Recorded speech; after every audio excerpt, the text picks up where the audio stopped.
The regular season of Deadman Mode Allstars Season 3 has concluded, and now we're just looking to find a winner, which we will when the finale starts in less than 24 hours from now.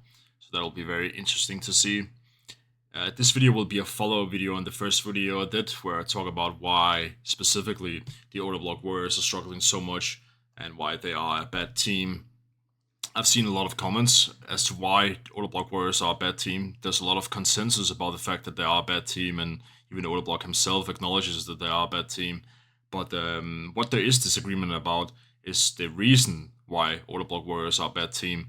So I'll address some of the reasons that people have given as to why they are a bad team. And I think people are a bit misguided on why Odablock Warriors are bad. I kind of laid it out in the first video that there are a pretty simple explanation for why they are a bad team. So we will pick up where we left off on that one, and we will look at the reasons why they're bad. I'll just do a quick brief summary of that. I don't want to elaborate too much on it.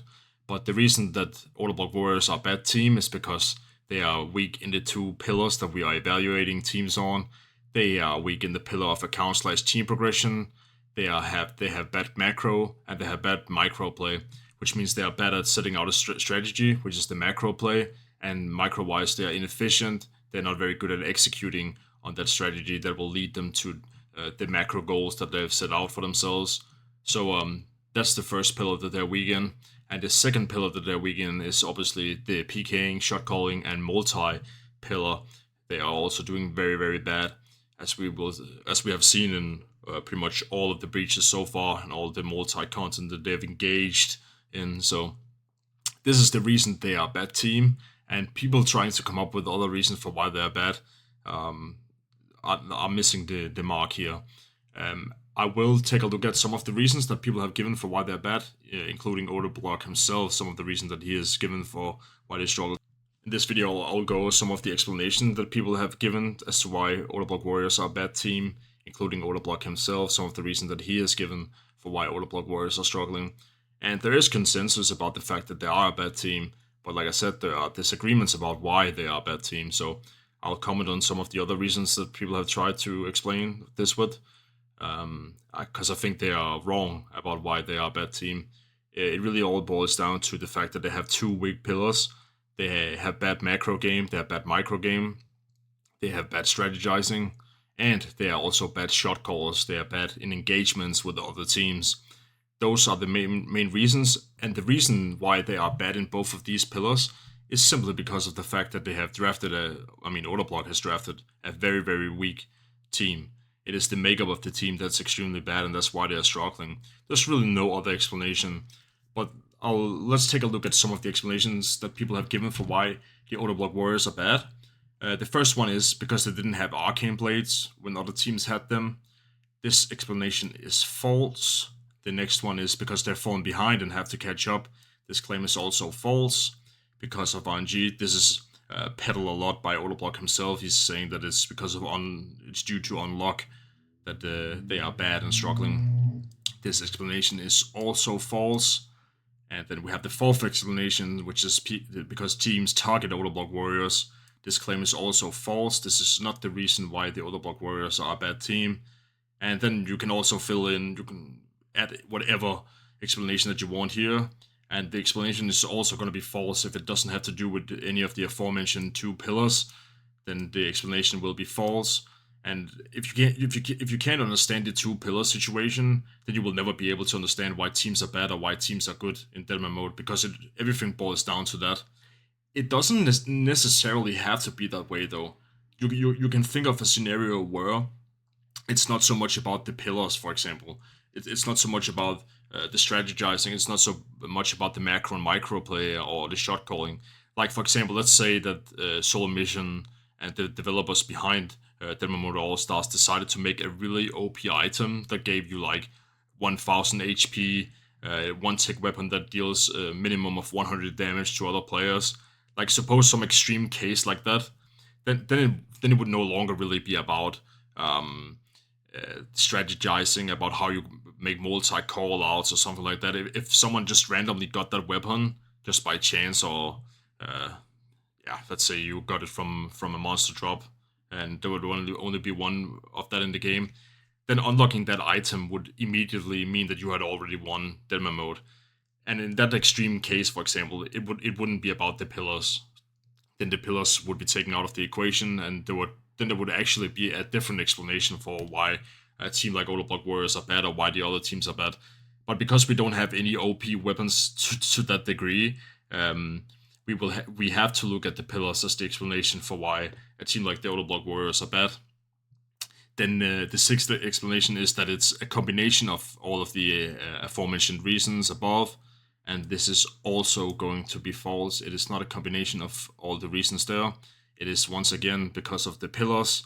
It is because of the two pillars. It's because of bad strategy, and it is because of bad multi-calling. And the reason why they have bad strategy and they have bad multi-calling is because of the makeup of the team. And you can take this formula and pretty much apply in the future as well when you try to evaluate Deadman Mode teams, and you will find that teams that are doing well will succeed, will have strong pillars, and teams that are doing poorly will have weak pillars. So everything boils down to that. As long as Solar Mission doesn't go out of his way to make like really OP weapons or something that would kind of change that a little bit. So I'm gonna go over each one of these and explain why they are wrong, and just elaborate shortly on why they are wrong and why it has to do with the pillars instead. So one of the main explanations as to why Odablock Warriors are a bad team given by people is because they don't have arcane blades when other teams already had arcane blades ready to their disposal.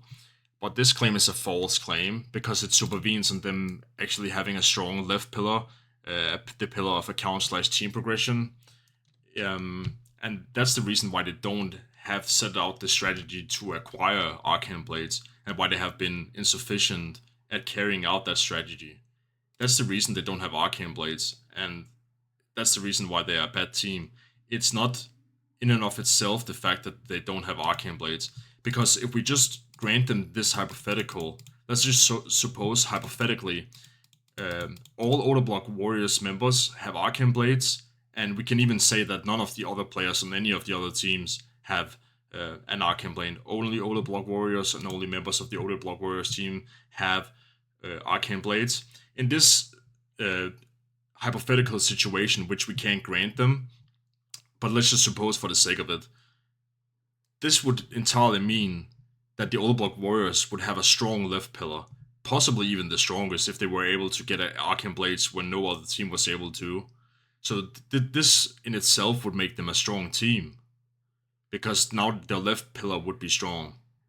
But it's not in and of itself the fact that they had arcane blades to their disposal that makes them a strong team, because it would simply just be them setting out the strategy of acquiring arcane blade, or you can name any other weapon that would be beneficial to them. If they had been able to do that, and they had been able to execute on that strategy, then it would mean necessarily that they would be a strong team. But they are a weak team, and that's why they don't have arcane blades, and that's why they are not elevated. They're not progressed when they enter breaches in those situations. So you can't boil it down to the arcane blade situation. You have to think about the causal relationship, which is the fact that they have a very weak pillar over here, and everything follows from that. Everything follows from this weak pillar, that they can't strategize, they can't have a good plan, and they can't execute on plans. And that's why they are a weak team. Because if they had arcane blades when no other team had arcane blades, let's just suppose that insane hypothetical, then it would necessarily mean that the left pillar over here is a strong pillar, which it isn't. So that's the reason why they are a weak team, and that's also the reason why they don't have arcane blades either. But let's just, for the sake of it, let's just assume that they actually did have arcane blades, all five of their members, and none of the other teams had any player with an arcane blade. Let's just suppose that for this hypothetical situation, this would obviously mean that this pillar, left side pillar here, is incredibly strong if they had been able to acquire arcane blades when none of the other players on any other team have been able to. That would mean that they have a very strong left pillar, and that would in some sense make them a really strong team. But even then, I just think that this pillar over here, the PKing shot calling and multi-pillar, is so goddamn weak that even with a huge gear advantage in the form of arcane blades, even that that wouldn't be sufficient to elevate them enough to be ahead of the other teams. And that's just because this pillar is so weak that even if we granted this hypothetical pillar being incredibly strong, even that wouldn't be sufficient to really make them a good team. But that just speaks to how incredibly poor this pillar is and how incredibly poor this pillar is. They're both weak pillars, and that's why they are a bad team. The next claim made by people is that the Odablock Warriors are a bad team because they have fallen behind and have to play catch up. But this claim is also completely false. First of all, because Deadman Mode isn't very punishing, I think it could be way more punishing. Like, I also explained this in the first video. The Odablock Warriors are actually in a pretty decent spot, despite the fact that they have died a cartoonish amount of times. Like, with the kill-death ratio that the Odablock Warriors have, they should actually just be outright eliminated, basically. But obviously that would make for a pretty bad viewing experience. So I understand that it isn't that way, but if it was just supposed to be like a raw, competitive thing, then you would probably think that it's only fair that Odablock's team is outright eliminated from that amount of deaths. Like not actually eliminated, but the point where they wouldn't even stand a chance. Now they actually have like somewhat of a chance. I still think they will win just because they don't have the PKers that have the capabilities to pull it off outside of Odablock, really. But if they had good PKers, they would actually be able to win with what they have now, and they just shouldn't have. Like it just shouldn't be possible to be in that spot. So that just goes to show how insanely easy it is to do well despite having struggled. Like imagine where they would be if they had, let's say, half of the deaths that they had. That would still be like an absurd amount of deaths, like a ridiculous amount of deaths. But it just goes to show that Deadman Mode is very, very forgiving in its current iteration. It is incredibly forgiving. And we also saw that early on, like at the El Carid breach, for example, Odablock Warriors were actually one of the better geared teams, despite having gotten off to a very, very bad start. And despite actually outgearing the team that ended up killing them, despite outgearing them, they still lost the fight.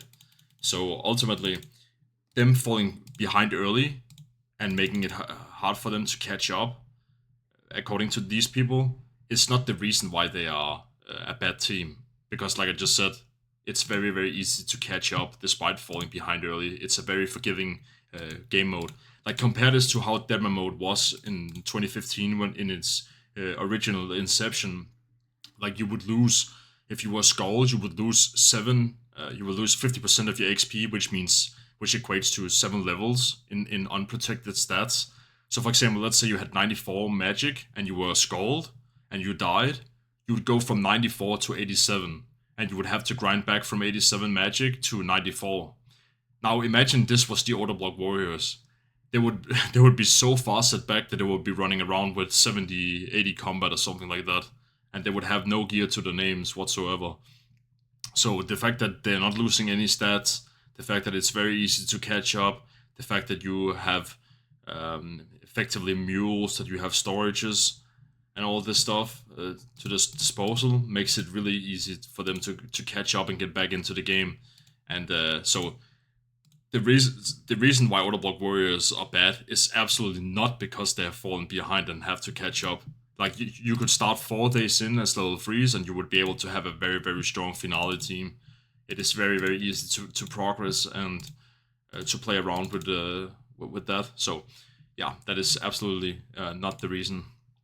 And if you look at, for example, the West Ham Weasels, which is a very progress team, very, very strong team, the strongest team with the most kills, they are actually incredibly underleveled compared to the other teams.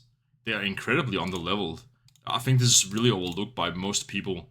But there's 4 teams at the top, like the 4 other teams other than Odablock Warriors and the West Ham Weasels. The West Ham Weasels and the Odablock Warriors are very far behind in levels actually compared to the other 4 teams like throughout the entire week. Like there were those 2 teams, like the best team and the worst team were like grouped at the bottom in terms of levels actually.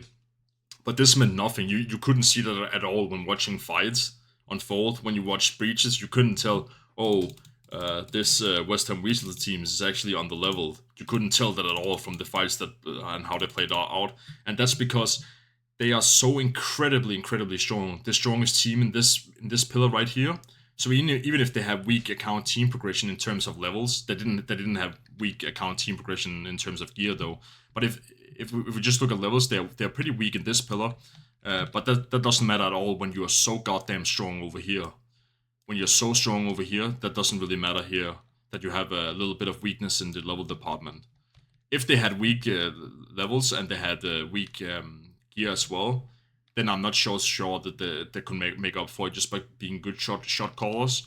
But because this pillar is incredibly strong and they still have some gear progression here, they actually make up for the fact that they are incredibly underleveled.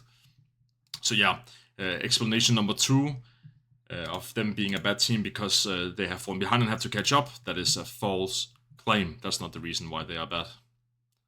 So the third claim made by people as to why Odablock Warriors are a bad team is the claim that the reason that the Odablock Warriors are bad is because of RNG. It's simply because Odablock Warriors are unlucky and that's why they are struggling so much. But I think this is a ridiculous claim. I don't think they are more unlucky than in any other teams. And Odablock himself is also one who is really bad at. It gets really tiring after a while because he continuously claims that the reason they are bad is because of RNG. But really, they're no more lucky or unlucky than any other team. Like not to a noticeable degree. Um, they have also gotten incredibly lucky in situations. For example, the No Monkey Infernal Cape. That's a case of luck, you could say.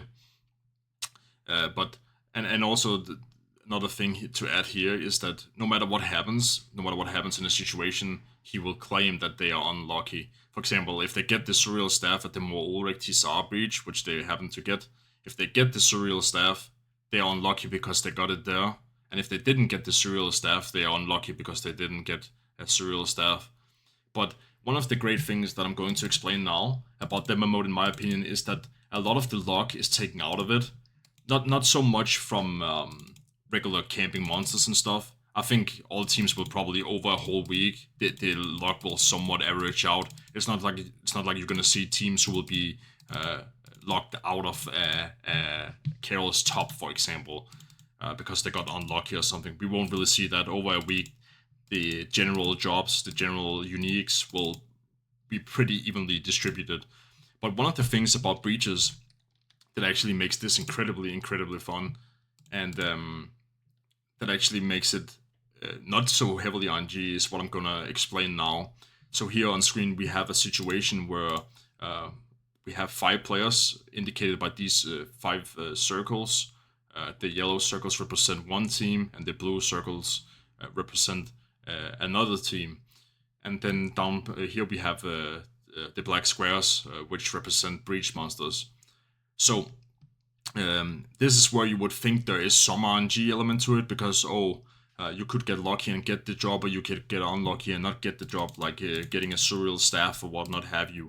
But first of all, one way that RNG is taken out of it is the first way that RNG is taken out of it is by having it so if this team over here, the yellow team, if they are very strong in the first pillar, the account/team progression pillar, that means, and they are stronger than this team over here, the blue team, that means they will be able to kill a larger proportion of the total breach monsters. So let's say that the yellow team are more progressed than the blue team. That means that they will be able to acquire 6 of the 10 breach monsters. They will be able to kill 6 of the 10 breach monsters. Of course, not only account progression plays into it, also the other pillar, the shot calling and multi-breach pillar, plays a significant role here as well in determining how a breach goes, of course.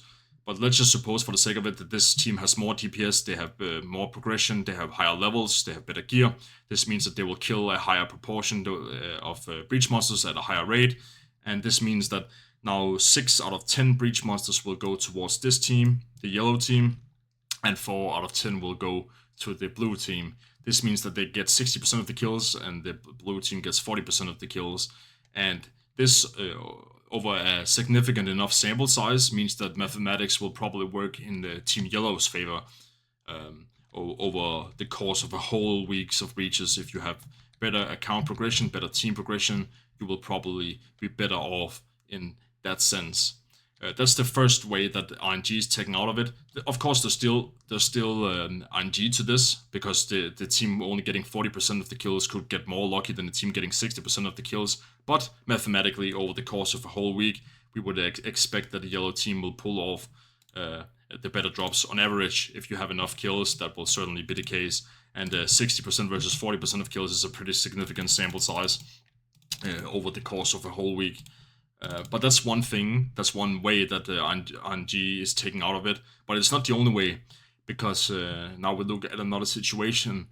Now, if the yellow team, now we have a situation where the yellow team and the blue team, they are fighting over these 10 breach monsters. But what happens now if this group of the five yellow players, if they attack this blue team over here? Now, what happens is, instead of sharing these 10 breach monsters, they will actually bully the 5 blue players. If they happen to be stronger, they will actually bully the 5 players away from the breach monsters, which means that now all 10 breach monsters, the 100% of the breach monsters, will now go towards the yellow team. And that is, once again, another way that the RNG element has been completely taken out of the equation here. So that is also good, and this is one of the things that makes Deadman Mode great, the fact that you can bully teams away from the breach monsters, and you can have them all for yourself if you're good enough. So the claim that it's about RNG is ridiculous.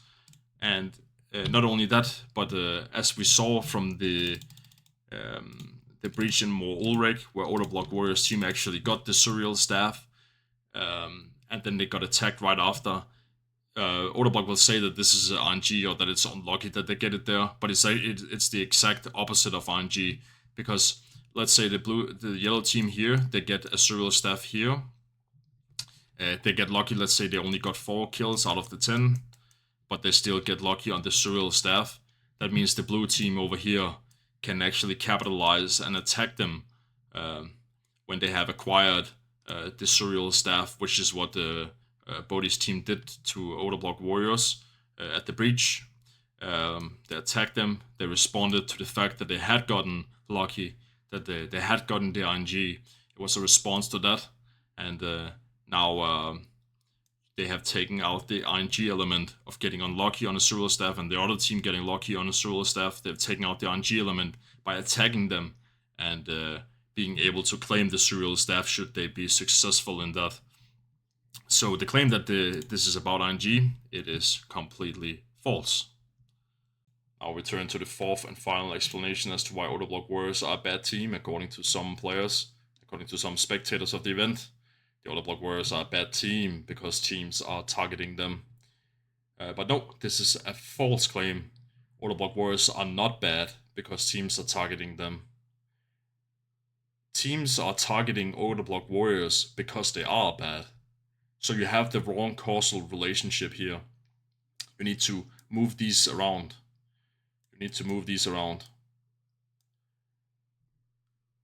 Odablock Warriors are being targeted because they are bad. If Odablock Warriors had not been bad, they would not have been targeted.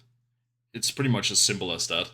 So the implication marker is the wrong direction there. The causal relationship has to be moved around. If Odablock Warriors were a good team, they would not be targeted as much as they are. Of course, it's true that it doesn't help that they are targeted. It sort of like creates a positive feedback loop where they become even worse or slightly worse. But it's not to a very significant degree. Not only that, but you can also play around the fact that you are set behind and that teams are targeting you. For example, by not showing up to the breaches, by instead going and doing something more productive than attending a breach where you have no chance one way or the other. So again, this claim is false, and you have the wrong causal relationship between these two. So yeah, that pretty much sums it up. The reason why the Odablock Warriors are a bad team is because of the first mentioned 2 pillars. The pillar of account and team progression, and the pillar of multi-breaches and multi-execution and shot calling. And if you are bad in these 2 pillars, then you are a bad team. everything boils down to that. Everything can pretty much be reduced to that. And trying to come up with the other explanation as to why they're a bad team. They miss the mark. They don't capture what the actual reason is.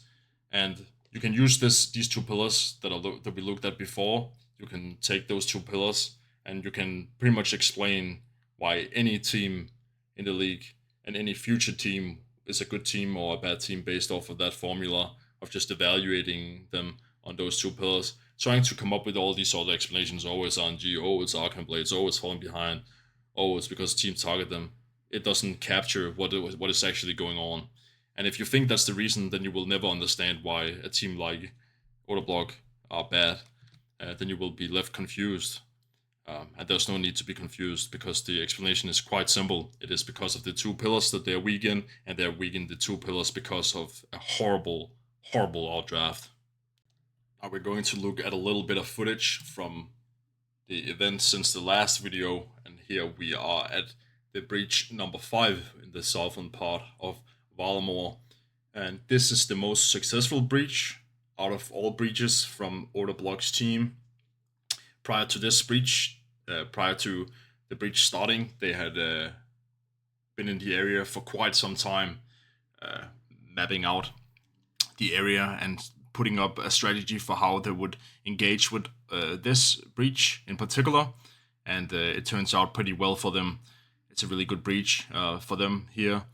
What you can see here is just south of them. They have Dinos Nuggets, and they're just positioned in this spot, in this bottleneck spot, this choke point, where it's hard for other teams to get in, and they have mapped out each tile and stuff.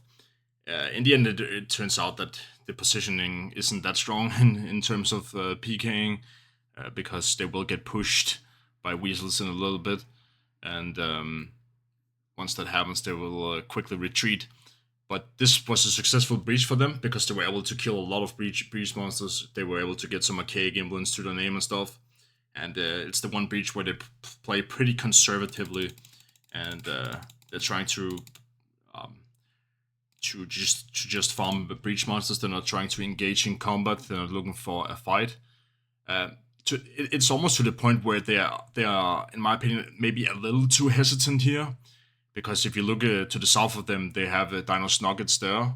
And Dinos Nuggets in this breach, they actually take so much breach damage from the monsters. They actually get wiped, outright wiped by the breach monsters.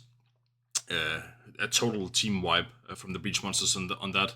So it's a bit unfortunate that the Odablock Warriors don't figure this out and take advantage of it and actually go and kill them, because that could be a huge comeback if they were able to fully kill an entire team. It's something that they've never done before, this Odablock team, but they would actually have been successful because you can see that they all cramped together in this spot to the south, all 5 of their players, so you could get a huge barrage pile on top of all the breach monsters as well on the Dinos Nuggets. But I do understand the call. They are just licking their wounds here, this Odablock Warriors team at this point.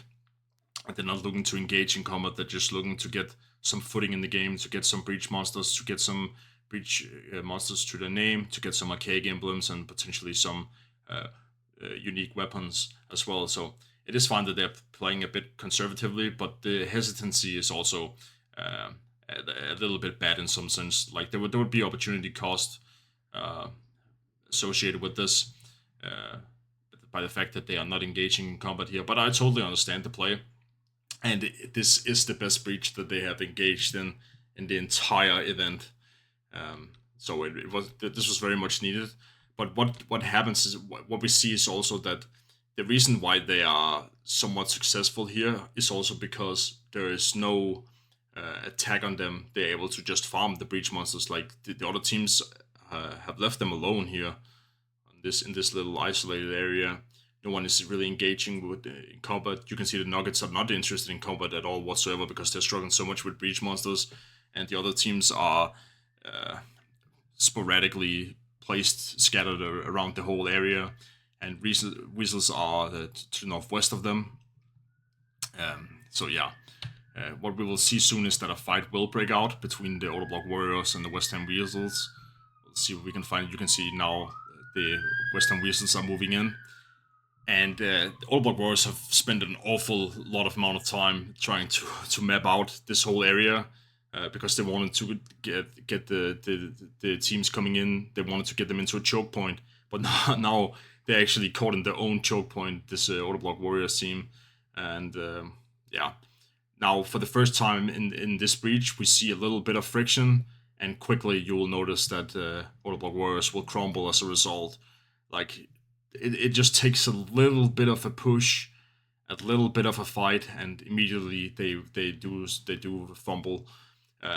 But it's not that surprising because now it is the best team in the entire season that is moving in to attack them. So it's not that surprising that they are going to lose this fight. It's kind of what we expected, and I'm surprised they didn't look to attack them earlier. Because you can't really capitalize on the fact that the Odablock Warriors are very weak. So now Odablock is just trying to retreat, trying to save what he can of his teammates. You can see Doobie is in trouble there in the background. He's just trying to save his teammate here, and yeah, this at this point it's not looking good for them, and Doobie will go down there. But ultimately, Odablock is going to make the escape here. Ultimately, this is the most successful breach by them. They didn't lose too many players. I think they only lost Doobie. I think the rest of the team managed to escape, which is pretty good because the fight was not looking good for them. And they were able to grab some archaic emblems for themselves. So ultimately, this was the most successful breach that we've seen out of this team. Now we are jumping to the breach that took place the day after the Southern Valamore breach, namely the one in more Ulrich/Tisar, and quickly the Odablock Warriors will fall back to their usual form, which is not the best, as we will see in this breach. Quickly back to the losing ways, and here we can see Odablock's team. They are waiting outside the cave into the Tisar area, and this is not really good because the team is camped inside the area and are looking to spec out anyone entering. So already here the positioning is terrible, which has been the case throughout majority of the breaches, almost all breaches so far this season for the Odablock Warriors. The positioning is horrible. They arrive late at breaches despite taking an awful lot of time to set up, and the positioning in breaches suffer as a consequence. And now you can see they're trapped here with the Perp Rebels outside of the entrance into the area. It's awful. The breach is on, and they don't have position. And we will fast forward a little bit. They make the call that they don't want to go through the cave, which was a good decision because there was a team waiting on them. So now they're going through the fairy ring instead. So a good call here made to get into the area from a different place. Unfortunately, they should probably have made this call earlier rather than now, rather than arriving late. So, but they have made the call to go through the fairy ring, and now they quickly spawn in a very lucrative spot because right away they are in action with the breach monster. And now they are fighting for the breach monsters here, which is good. And they have vision over Dinos Nuggets to the east of them. And now we are just farming away. So very good start here. Now that we have actually made our way into the breach area. This is very good. Like the best it could have been from the position that we were in, like trapped outside the cave and unsuccessful in getting entrance into the cave, into the area that they want to be in. And we get a quick archaic emblem here. So the call here, or like the strategy around this area, was they didn't care about dying. All they wanted was to secure archaic emblems, rack up those points. That's all they care about. It's not so much about wiping. They are expecting to wipe. They're expecting to get eliminated in the breach. If they don't, that's obviously a bonus. but all they want to look for is archaic emblems. That is the call, and yeah, we'll soon see that going horribly wrong for them. Because right now you can see that Mr. Odablock has picked up another archaic emblem that is sitting in his inventory at this point. And we'll fast forward a little bit because actually we'll go here because now the drop is gonna come down. This very interesting drop. We have a Trinket of Advanced Weaponry, but more interesting, we have a Surreal Staff by the team, Odablock Warriors. We have a Surreal Staff. We have a Surreal Staff, and Odablock cannot find it, and he is panicking. He is panicking in the comms. It's a very, very confusing situation unfolding here, and Dinos Nuggets have moved in to kill Odablock because he is the recipient of this lovelish Surreal Staff that he's struggling to find. He can't find it, and he's trying to communicate with it to his teammate where it is. First he's asking for it, and then he's communicating to his team where it is. He's not looting it here, despite having vision of the Surreal Staff, and he's still getting piled by the Dino Nuggets. He's tanking pretty well to begin with. He almost got KO'd initially as the fight broke off, but now he's actually in a decent spot in terms of tanking, but he just got KO'd right there by some huge hits, some very, very big hits, and he's very, very angry, as you can tell from the gameplay. And yeah, we'll fast forward a little bit. As you can't tell from this breach, you would have to watch the No Monkey POV. Like now, for the time being, now he's just stalling. He's unclear what to do, and now he's getting attacked by Skittler as well.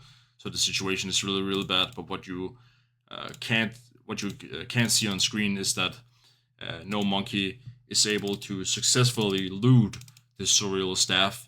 He gets the Surreal Staff, and the call from his teammate and himself is that he should move south through the portal, through the barrier. If he makes it south through the portal barrier, the teams can't follow him because you need a fire cape in order to go through that, and only a limited amount of people has access to that. But unfortunately, before he makes that move, even though he has made the realization, but before he successfully makes that move, he has been killed and wiped, and the Surreal Staff has been lost to the other team. And there we have a full team wipe of Odablock Warriors. We have lost the staff, but what's worse than losing the staff, or what is also bad, is the fact that if we go back a little bit, let's go back to the point where he died. You can see, if you look at his inventory, if we pause it here, right before dying, you can see that he has 2 archaic emblems in his inventory, and for some reason he hasn't cashed them in.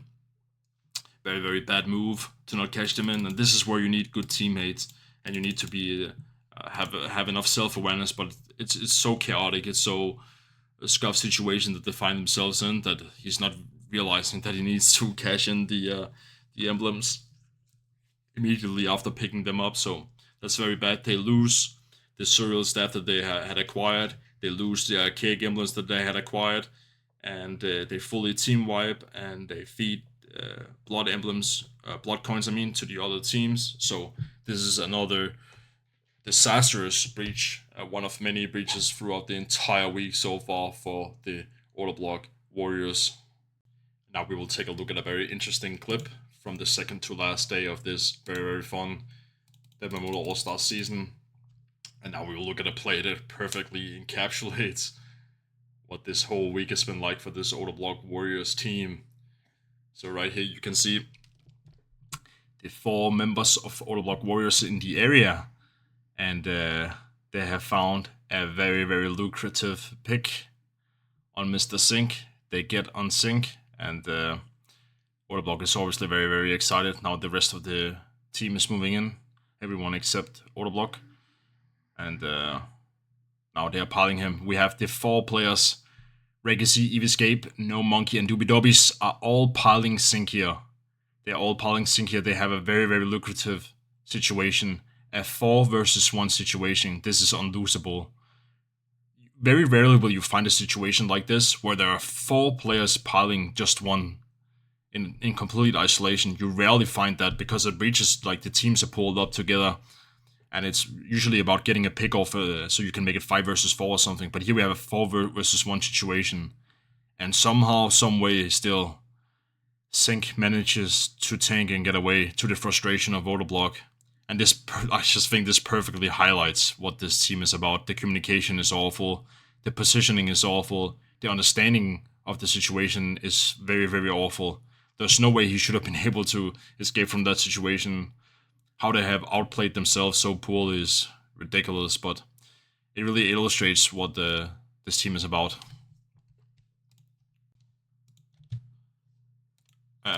Not everything has to be doom and gloom.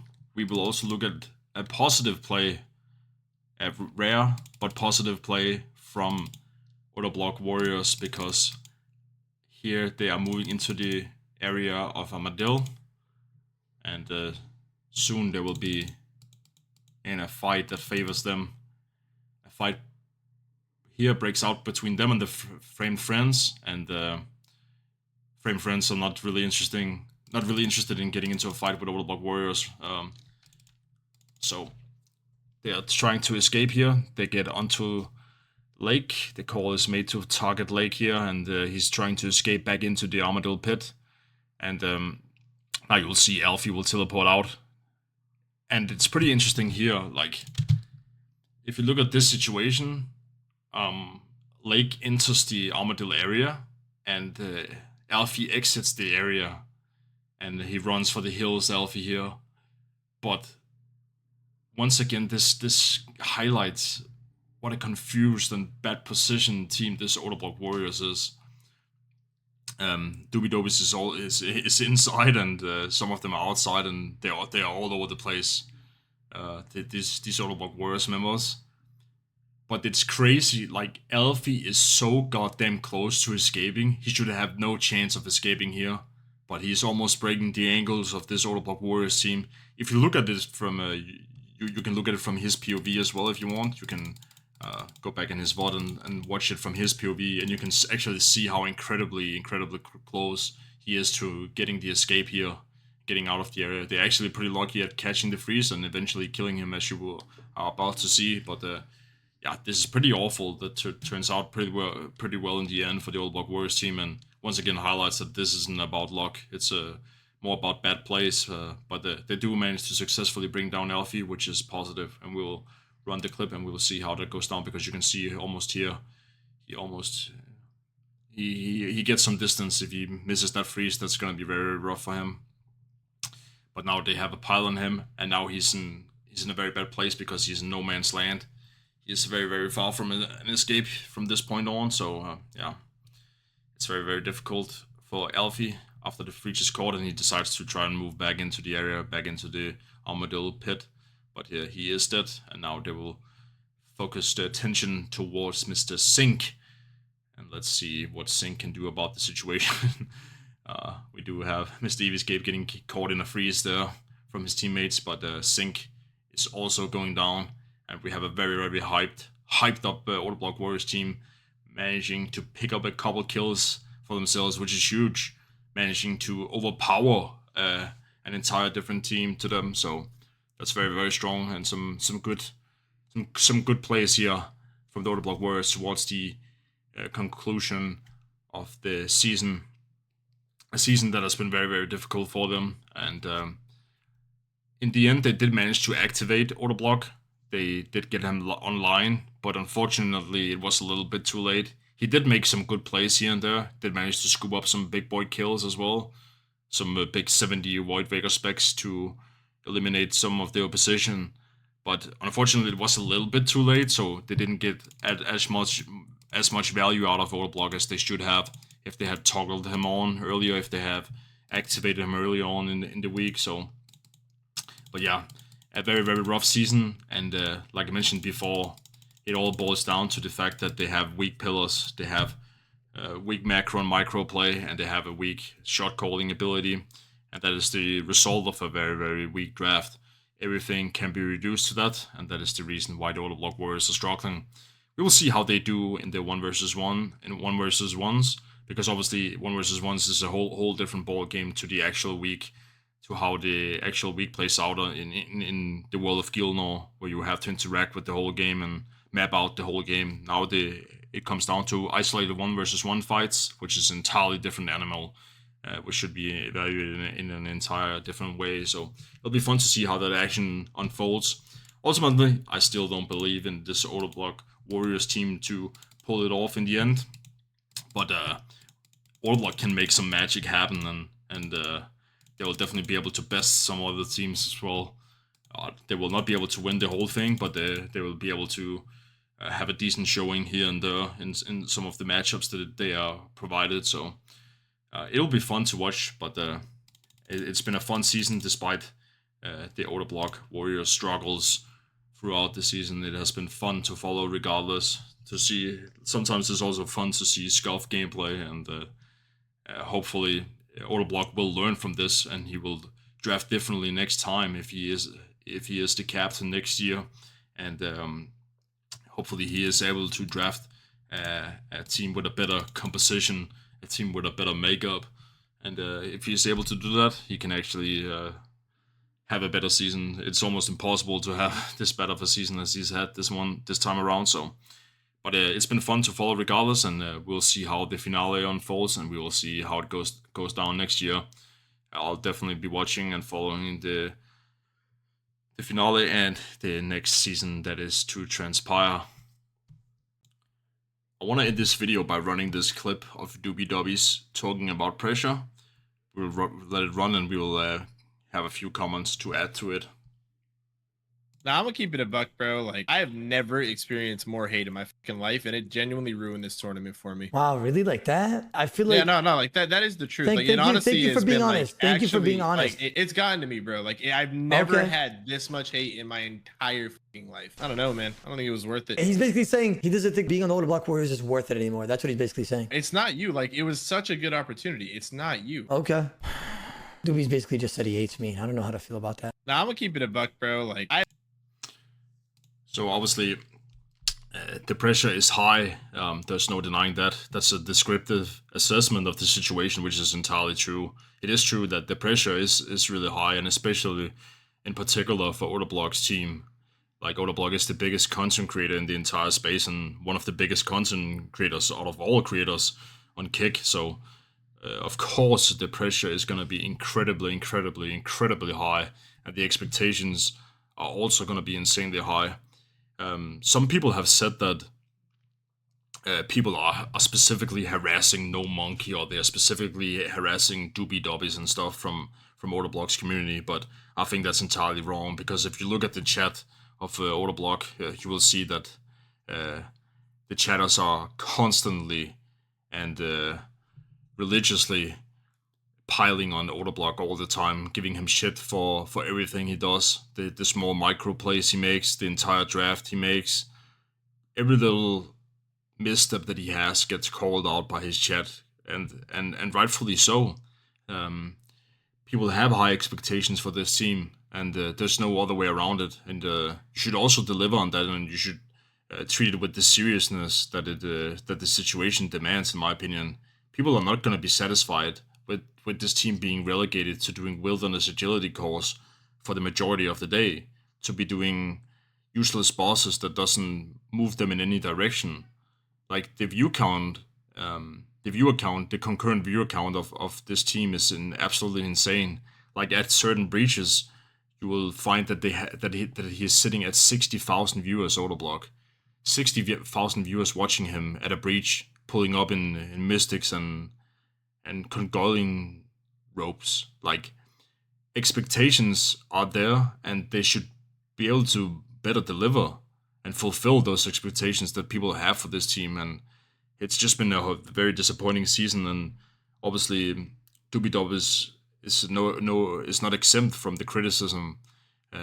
He has also been a massive disappointment, and of course people are going to be unhappy with his performance. And he probably shouldn't have been a first row pick. So, yeah, he disappointed, just like the rest of the teammates that were picked up, including Odablock himself. And and each of these players have been recipients of the criticism, and rightfully so, because none of them have delivered. All 5 players on this team have underperformed. They have under-delivered, they have underperformed, and people are not going to be happy with it. Like there are 60,000 people watching this team at the breaches. That's ridiculous. That's more people than are showing up in attendance at a World Cup game in person. That's more people than there are in the stadiums at the World Cup, which is the biggest sports event in the entire world. So naturally, when you have a team that is underperforming so heavily, when you have so high expectations for this team, and you just see you want Odablock to be out there, you want him to be activated, you want him to be PKing, and he's just running around in starter gear on day 3, like that's disappointing, and people have the right to be disappointed. But I think everyone has taken their fair share of the criticism. It's not specifically only targeted at Doobie. I think you also need to take some of the responsibility on your own shoulders. Like, you have to ask yourself, did I really deliver enough? Did I really do enough? Did I really do everything that I could? Did I play hard enough throughout the entire week? And I think the answer in most cases is that they haven't done enough, and they haven't put in the required work. They haven't done the preparations in order to prevent a poor performance. So, and they're paying the price for it, and it's been a really, really rough week right from the get-go and throughout the entire week. So, yeah, it will be fun to see how the finale plays down, how it all concludes. But a very rough season this season for the Odablock Warriors. There are not two ways about that.